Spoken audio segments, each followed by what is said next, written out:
Hello friends, मैं आपकी दोस्त लता श्रीवास्तव आज फिर एक मोटिवेशन छोटी सी कहानी आपके साथ शेयर करना चाहती हूँ। प्लीज़ अच्छी लगे तो चैनल को लाइक, सब्सक्राइब और शेयर और कमेंट्स कीजिएगा। चलिए शुरू करते हैं आज की कहानी।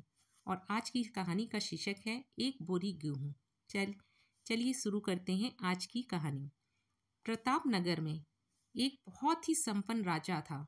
वहाँ के राजा बहुत ही प्रतापी थे और प्रजा का पूरा ख्याल रखते थे। राजा ने पूरा जीवन प्रजा की मन से सेवा की थी, लेकिन अब वह बूढ़े हो चुके थे। तो मन में बड़ी दुविधा थी कि उनके बाद राज को कौन चलाएगा।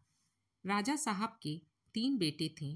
अब तीनों ने एक ही गुरु और एक ही विद्यालय से शिक्षा ली थी, लेकिन राजा ये निर्णय नहीं कर पा रहे थे कि कौन राज के लिए सबसे अच्छा उत्तराधिकारी है। अब राजा ने तीनों बेटों की परीक्षा लेने की सोची।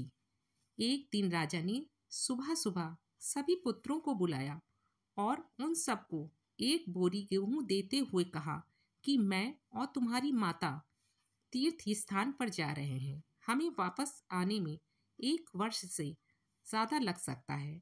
तुम तीनों ये जिम्मेदारी है कि अपने हिस्से के गेहूं को संभाल के रखना, और जब मैं वापस लौटूं तो तुमको ये गेहूं की बोरी वापस लौटानी है।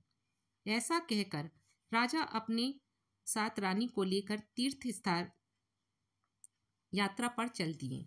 सबसे बड़े बेटे ने सोचा ये गेहूं की बोरी पिताजी को वापस लौटानी है, तो इसे एक तिजोरी में बंद कर देते हैं। जब पिताजी आएंगे तो वापस दे दूंगा। यही सोचकर उसने गेहूं की बोरी तिजोरी में रखवा दी, ताकि एक दाना भी इधर उधर ना हो। दूसरे बेटे ने सोचा कि तिजोरी में तो ये गेहूं सड़ जाएगा, मैं इन गेहूं को खेत में डाल देता हूँ, जिससे गेहूं की अच्छी फसल होगी और पिताजी को एक बोरी की बजाय कई बोरी गेहूं दे सकूंगा। अब उसने न गेहूं के लिए अच्छा खेत देखा और ना ही अच्छी उपज जमीन देखी और ना ही खेत की सफाई कराई और घास फूस को भी साफ नहीं कराया। बस ऐसे ही एक बंजर जमीन पर गेहूं डाल दिया और अभी उसकी देखभाल भी नहीं की। उसे लगा कि अब अपने आप फसल आ जाएगी। तीसरा बेटा ज्यादा समझदार था। उसने अपने मित्र के साथ मिलकर एक अच्छा खेत देखा जो बहुत उपजाऊ था। फिर उसकी मिट्टी बदलवाई, वहां घास फूस की सफाई कराई और फिर विधि अनुसार गेहूं के दाने खेत में बो दिए। पूरी लगन और मेहनत से खेत की हिफाजत की, समय पर खाद पानी सब कुछ दिया। साल भर बाद पहली फसल आई। उसने फिर से उसे बोया, फिर और अन्न उपज जाया। खेत खलियान लहराने लगे। राजा यही कई 3 वर्षों बाद वापस आए। तीनों पुत्रों को देखकर बड़ी प्रसन्नता हुई। साथ ही मन में इच्छा थी कि ये जानने की कि बेटों ने गेहूं के साथ क्या किया।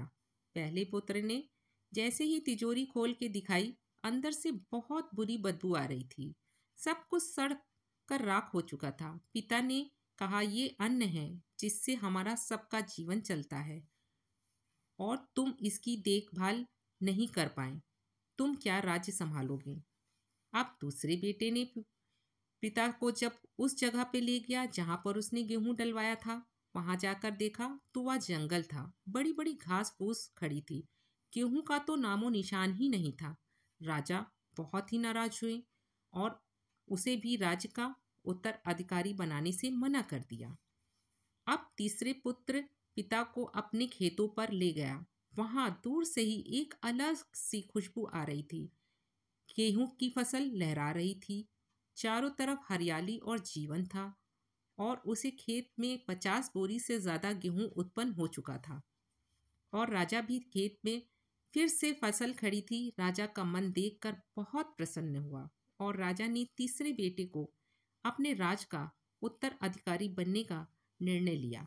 दोस्तों, उस राजा की तरह भगवान ने भी हमें कुछ गेहूं संभाल के रखने को दिए हैं। वो गेहूं है हमारा जीवन, जिसे हम बेकार के कर्मों में नष्ट कर देते हैं। ईश्वर ने जीवन दिया है कि दुनिया का विकास करना, अपने ज्ञान को बढ़ाना और बांटना, लेकिन हम अज्ञानी लोग इस जीवन को सड़ा देते हैं और अंत समय जब ईश्वर पूछता है कि जीवन में क्या किया, तो जवाब होता है शून्य, कुछ नहीं।